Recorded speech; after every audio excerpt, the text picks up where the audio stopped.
आज भी कुछ लोग करते हैं सवाल, क्या उन्हें इंसान कहना चाहिए? आज भी कुछ लोग करते हैं सवाल, क्या उन्हें इंसान कहना चाहिए? मैं तो कहता हूं कि उनकी जात को बोलता कुरान कहना चाहिए।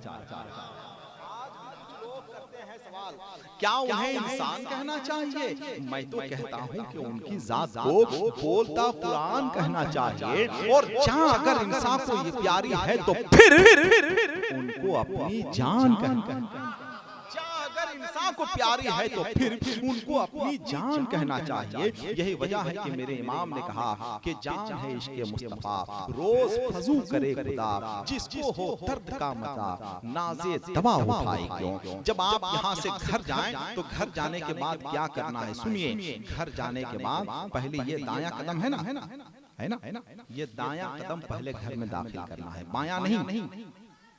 अब तक आपने जो किया है वो किया है, लेकिन आज से आपको ये करना है। क्या करना है सुनिए। पहले दायां कदम, जलसे में आए हैं तो कुछ सीख के जाइए, है कि नहीं।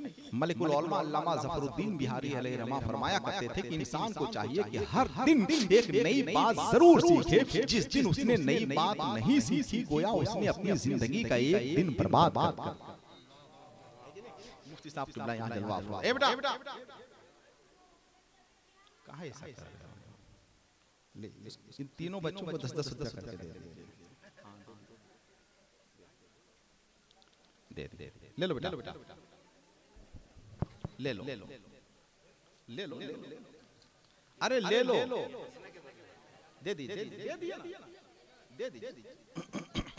सुनिए, अब ये मत सोचिएगा कि आप भी हल्ला कीजिएगा तो आपको भी देंगे। हाँ, इस चक्कर में मत रहिएगा। जो कुछ 10-20 मिला था वो हम सब दे चुके हैं। अब मेरे पास कुछ है ही नहीं। हम अपनी इज्जत बचाएं कि आपका भरम बचाएं। एक बूढ़ा जो है अपने बेटे के साथ घोड़े से कहीं जा रहा था। बूढ़ा घोड़े पे सवार था, बेटा पैदल चल रहा था। एक आदमी ने जब ये मंजर देखा तो उसने कहा कितना जालिम बाप है, खुद तो घोड़े पे सवार है, बच्चा पैदल चल रहा है। तो बूढ़े को ये बात अच्छी लगी, उसने बेटे को घोड़े पर सवार कर दिया, वो खुद पैदल चलने लगा। अभी कुछ दूर चला था कि एक दूसरे आदमी ने देखा। जब उसने देखा तो उसने ये कहा कैसा बेवकूफ बेटा है, खुद तो घोड़े पे सवार है, बूढ़ा बाप पैदल चल रहा है। बूढ़े को ये बात लगी, बूढ़ा ऐसा किया उसने कि वो खुद भी घोड़े पर सवार हो गया। अभी कुछ दूर चला था कि एक आदमी ने ये मंजर देखा तो उसने कहा कितने जालिम हैं ये लोग, एक बेज़बान जानवर पर दो सवार है। बूढ़ा उतर गया, बेटे को भी उतार दिया, पैदल चलने लगे। कुछ दूर बढ़े थे कि एक चौथे आदमी ने ये मंजर देखा। उसने कहा बेवकूफी की भी हद होती है, सवारी मौजूद है, दोनों पैदल चल रहे हैं। तो अब हम अपनी इज्जत बचाएं कि आपका भरम बचाएं। इसलिए जो लोग खामोश हैं वो लोग जरा बोलिए मोहब्बत के साथ, है कि नहीं। मैं ये अर्ज कर रहा था जब आप घर में जाइए तो पहले दायां कदम अंदर कीजिए, उसके बाद घर में जो सामने आए, बीवी आए, बेटा आए, बेटी आए, माँ आए, बाप आए, उसको सलाम कीजिए। और सलाम करने के बाद धीरे से पढ़िए अस्सलातु वस्सलामु अलैका या रसूल अल्लाह, ये पढ़िए। उसके बाद फिर आप सूरह इखलास शरीफ पढ़िए, यानी कुल हु अल्लाह शरीफ पढ़िए। ये अमल आप हमेशा कीजिए, हमेशा कीजिए। कभी कभी मेरी बात तो मानिए, कभी कभी बात मान लीजिए। इसलिए कि कलंदर हर्चे गोयत दीदा गोयत, है कि नहीं। कभी कभी बात मान लिया कीजिए, इस पे अमल कीजिए मेरे भाई। ज्यादा नहीं, 40 दिन तक अमल कर लीजिए। मेरा नंबर डॉक्टर शमीम साहब से आप ले लीजिए, 40 दिन अमल कीजिए। जब भी घर में दाखिल हुआ कीजिए तो पहले दाहिना कदम दाखिल कीजिए। घर में जो सामने आए पहले सलाम किया कीजिए, फिर अपने नबी को सलाम कीजिए, फिर सूरह इखलास शरीफ पढ़िए। 40 दिन आप ये अमल कीजिए, इंशाअल्लाह ये आदत बन जाएगी आपकी। मुझको एक बुजुर्ग से रवायत मिली है, उन्होंने कहा कि मैं बहुत बेरोजगार था, तलाशी थी, मुफलिसी थी, घर में बेरोजगारी थी, पैसे नहीं थे, दौलत नहीं थे। 2 से 4 साल गुजरा, इस पे मेरा अमल हुआ, अल्लाह का फजल हुआ, मैंने हज भी कर लिया और 4 से 5 साल के अंदर मैंने 17 बार उम्रा भी कर लिया। एक बार नहीं 17 बार।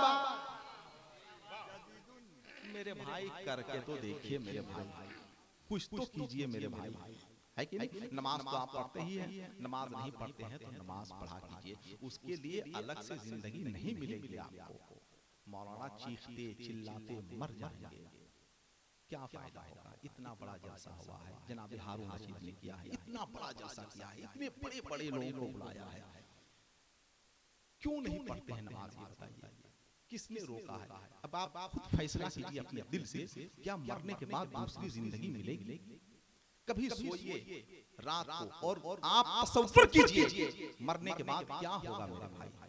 कब्र में लोग डाल के चले जाएंगे, वहां सिर्फ आपके अमाल काम आएंगे, ना बेटी आएगी, ना बेटा आएगा, ना माँ ना बाप।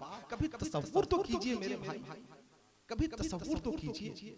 इमाम अहले सुन्नत फरमाते हैं, खुदा को याद कर प्यारे वो साथ आने वाला है। याद कीजिए, कभी कभी याद किया कीजिए। जो लोग फजर की अजान से नहीं जागते हैं उन्हें सूरे इसराफील जगाएगा। जिनकी आंख नहीं खुलती है फजर की अजान से, हजरत इसराफील का सूर उनको जगाएगा। क्यों नहीं जाते हैं, क्यों नहीं पढ़ते हैं नमाज मेरे भाई? नमाज पढ़ा कीजिए मेरे भाई, पढ़ा कीजिए। खुदा की कसम कोई काम नहीं आएगा जब तक अजान ना हो। सबको अपना दोस्त बनाए रखिए। अजान हो गई, कोई भी दोस्त हो ठोकर मार दीजिए, मस्जिद चले जाए।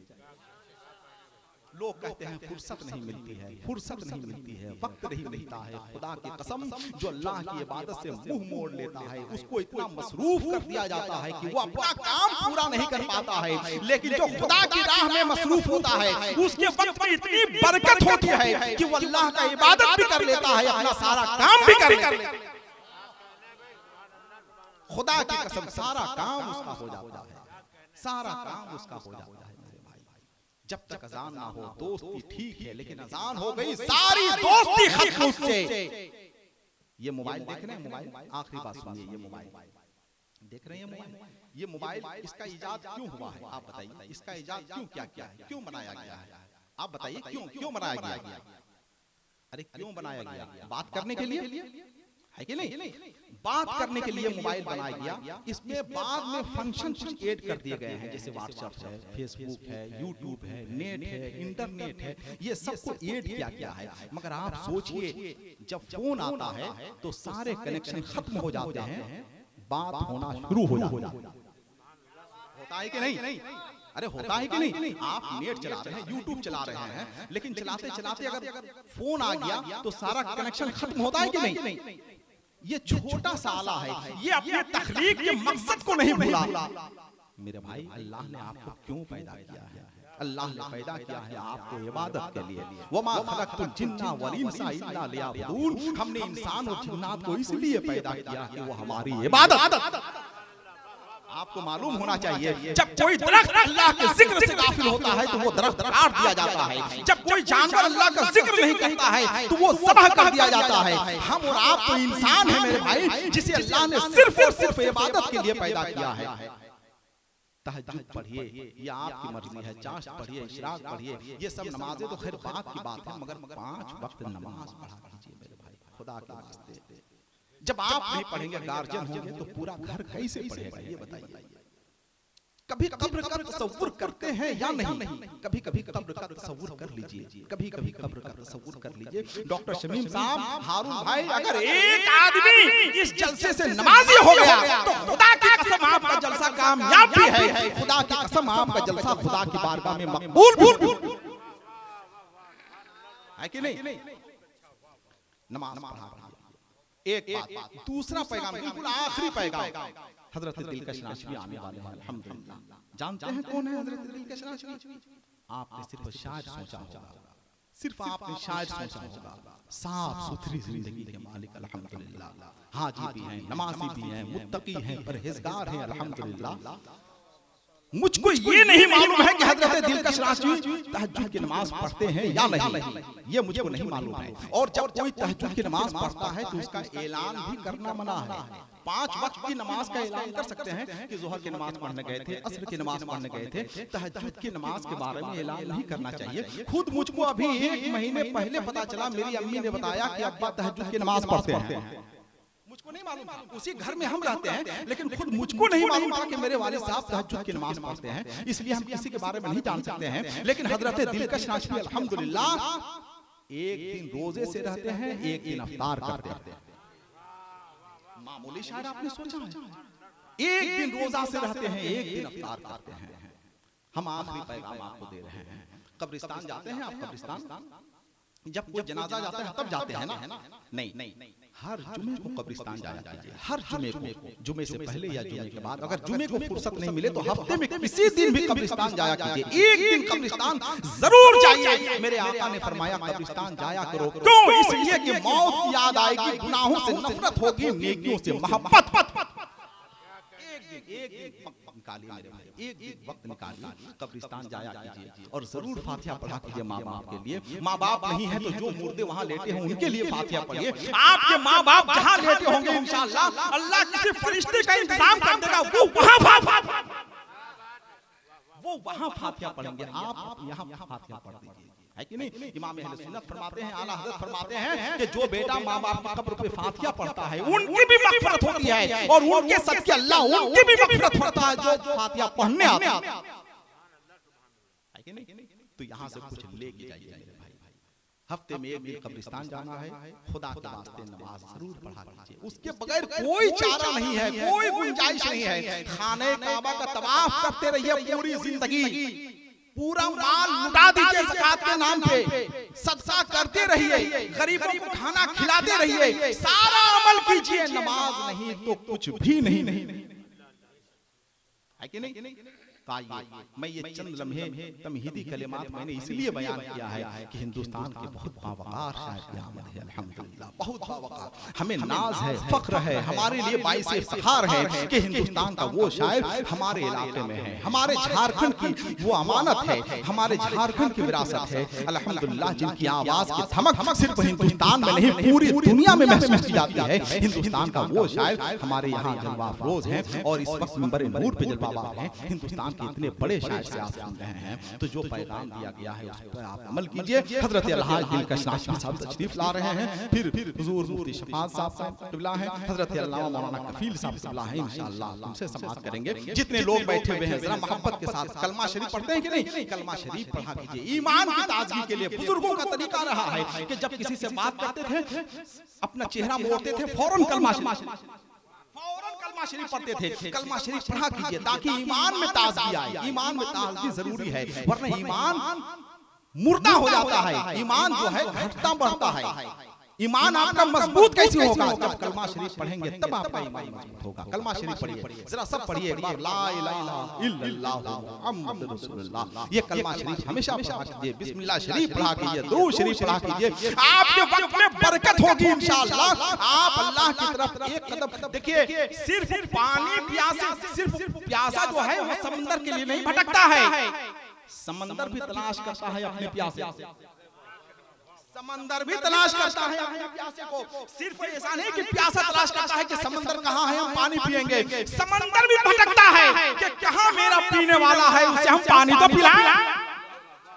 अल्लाह की रहमत आपको तलाश कर रही है मेरे भाई, आप अल्लाह के करीब तो होके देखें, सारी चीजें आपको मिल जाएंगी इंशाअल्लाह।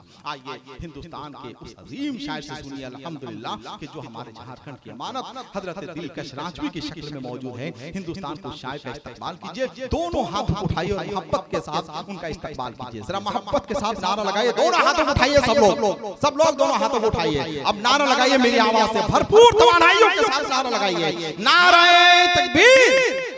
जरा और मोहब्बत के साथ अपनी आवाज बुलंद करें, नारे तकबीर, नारे रिसालत, मसलके आला हजरत, अज़मत मुस्तफा कॉन्फ्रेंस।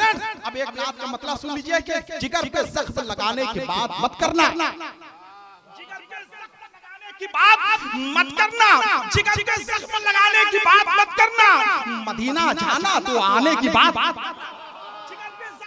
की बात मत करना, मदीना जाना तो आने की बात मत करना। तुम्हें नबी का गदागर खरीद सकता है, खजाने वालों खजाने की बात मत करना। नबी का गदागर खरीद सकता है, खजाने वालों खजाने की बात मत करना।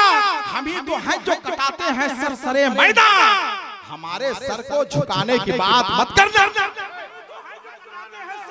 वायदा, हमारे सर को झुकाने की बात मत करना, हमारे सर को झुकाने की बात मत करना। वो घटाने वाले जो आए थे घट गए खुद ही। रजा के कद को घटाने की बात, जो घटाने वाले जो आए थे घट गए खुद ही। रजा के कद को घटाने की बात मत करना। आइए हजरत अलहाज दिलकश नाचवी हसन नस्र शायर इस्लाम हजरत अलहाज दिलकश नाचवी का इस्तकबाल कीजिए। जरा मोहब्बत के साथ दोनों हाथों को उठाइए, जरा दोनों हाथों को उठाएं इंशाअल्लाह। हम बार-बार हाथ इसलिए उठा रहे हैं कि इसी बहाने कम से कम 5 हाथ उठाने की आदत तो बन जाए।